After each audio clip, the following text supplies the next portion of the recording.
Extreme natural hair growth is calling your name, girl, and here are 4 things I stopped doing to get it. From releasing being stuck in my ways to kicking useless products to the curb, I'm going over my short but powerful list of habits that was getting in the way of my natural hair growth and that may be keeping you back too. So if you like what you're hearing and seeing, like, comment, subscribe, and stay tuned to the end of this video so you can get the scoop on what you need to do to reach your natural hair goals. Without further ado, let's hop right into this video.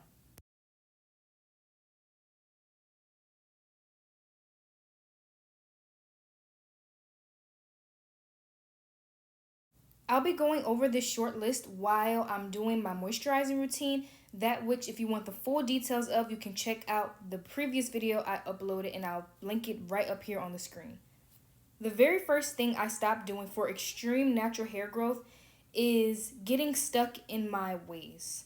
In order to really lock in a routine that is best for you and that your hair is going to respond to, you have to be open to trying new things. Trying new things to make my natural hair routines faster, but also give me the best and most long-lasting results, helped me reach my hair goals extremely fast because I was able to then lock in products, routines, and recipes and methods that my hair loved at every single step of my hair routine. Styling, moisturizing, detangling, wash day. When you're able to lock in a routine that your hair loves at every point, every recipe has a purpose, every routine is helping the next thing that you're doing in your routine, you are creating a synergy in an environment where your hair can thrive, your body is thriving, your scalp is open and it's allowing those nutrients in to produce fast, long hair growth and healthy hair growth and thick hair growth too.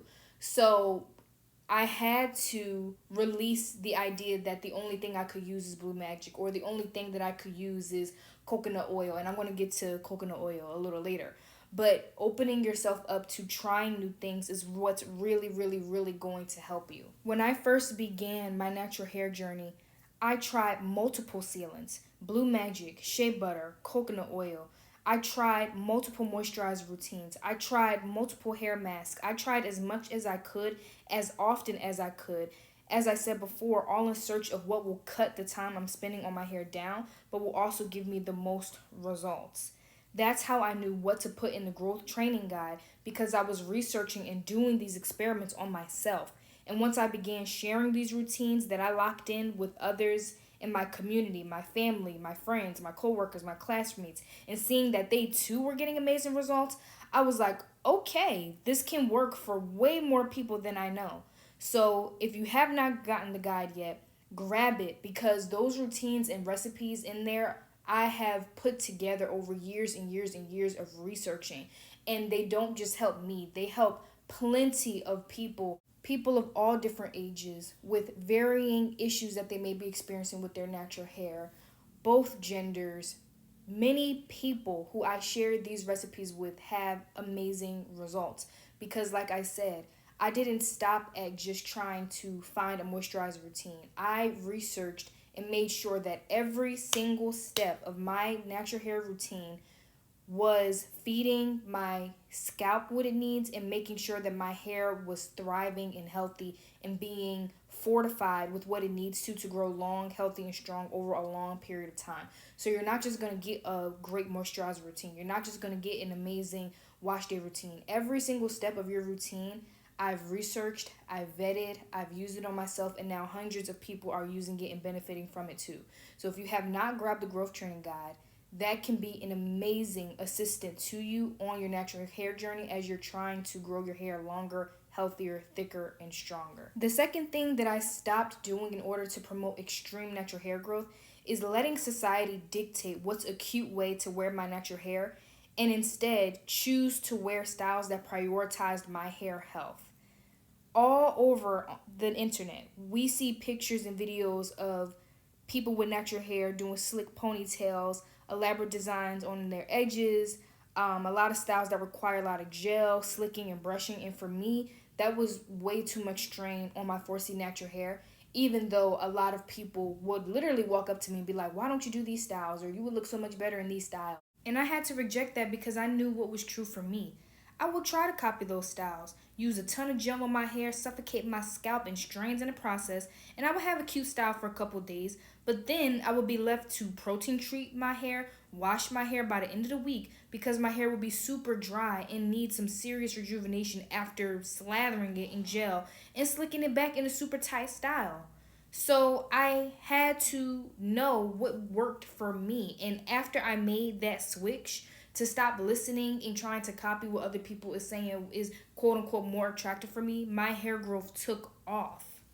And it will always be so funny because I remember being in school and just being around coworkers and things like that. When I would wear my hair out in styles that felt comfortable to me, they would be like, I didn't know your hair was so long. You always keep your hair in twists and cornrows. I never knew your hair was so long. And I'm like, now you see why I keep my hair in twists and cornrows, because it helps my hair stay healthy and thick and grow much longer. So I think that this is a really important step when you are trying to grow your hair longer, healthier, thicker, and stronger. You can be cute, but sometimes cuteness can sacrifice your hair health, and that can put you back in achieving your hair goals. And that's not to say that the styles that I was wearing were not attractive, but social media and society has a way of telling people that what they are not used to is not welcome, or they should look at it as a bad thing. I was wearing a lot of head wraps. I was wearing a lot of cornrow styles from the early 2000s. I was wearing a lot of bantu knots and just more traditional cultural hairstyles. And people around me, because I was young and because the girls around me were doing different styles, like I said, with a lot of gel, with a lot of slicked edges, with a lot of weave, and with a lot of like perms. People were just like, why don't you do what these other girls are doing? And I'm just like, I don't want to. So I'm saying all this to say, you need to make your own standards for what you believe is beautiful in your natural hair. Even now, there's a trend going around where Black women are trying to comfort themselves in wearing their natural hair because they feel like wearing their natural hair is childish. So it is really important that you don't let people dictate to you how you should wear your natural hair, especially as you are on the journey to growing it out and growing it long, healthy, thick, and strong. What you feel comfortable with, whatever hairstyles make you feel comfortable and that does not sacrifice the health of your hair, that is what you should go with, because that is what I did, and I am so grateful to this day for those decisions that I made. The third thing that I stopped doing in order to promote extreme natural hair growth is letting any and everybody in my hair. Y'all, did y'all see what happened to Fola Hantes? I feel so bad for her because if that was me, I would be devastated.